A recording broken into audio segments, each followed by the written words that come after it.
Hi, and welcome to 1040 Tax Biz online tutorial. Today we're going to show you how to apply for your federal EFIN number, or at least the first phase of it. First thing you're going to do is sign into irs.gov. Once you get to the home page, scroll across till you see the Tax Professional tab. Click it. That should bring up this website here. Go to the left-hand side and select eServices for Tax Pro.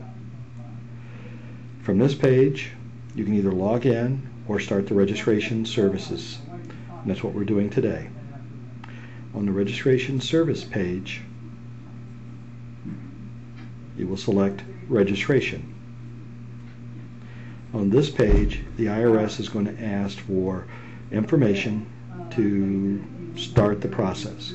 Anything with an asterisk requires an input. So I'm just going to make up one here and go in. And let's just do this for Kathleen. You'll notice I'm going to skip some fields that aren't required. If you feel like putting them in, please put them in. If you don't worry about it. It doesn't impact anything at this point.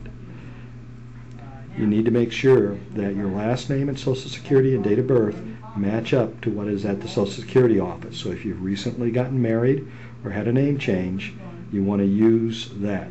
The IRS is going to match that against Social Security office. The other thing that they require is your adjusted gross income for either of these 2 tax years.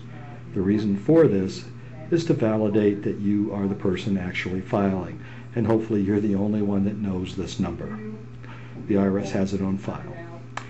Here you're going to create a username that you'll be using through the entire process. Make sure that it's something that you can remember. The password and username both have specific requirements.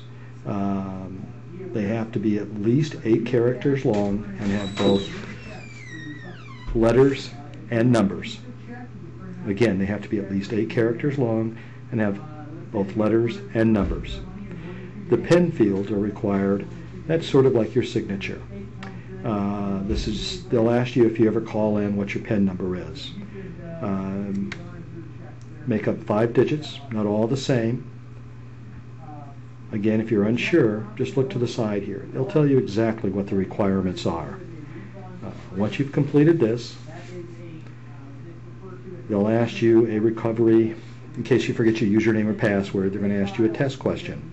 Select the one that you feel appropriate and put the answer in. Write it down. Here, as an example, if you've moved, they want to know that. And the address that they're looking for is the one that you put on your 1040 when you filed your taxes. So if you've moved since then, put your current address in and select yes. If you're still at the same address from where you filed your 1040, just leave the no and leave these blank. It's very important that they have a current address for you. This is where they're going to send the confirmation letter. When you're finished with that, just scroll to the bottom and hit the accept button. If everything was right and all your numbers match, you should receive registration received, successfully processed.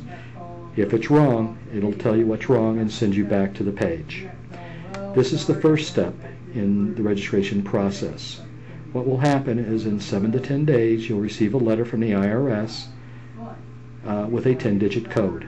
You'll use that 10-digit code, come back here to confirm that you actually live at that address.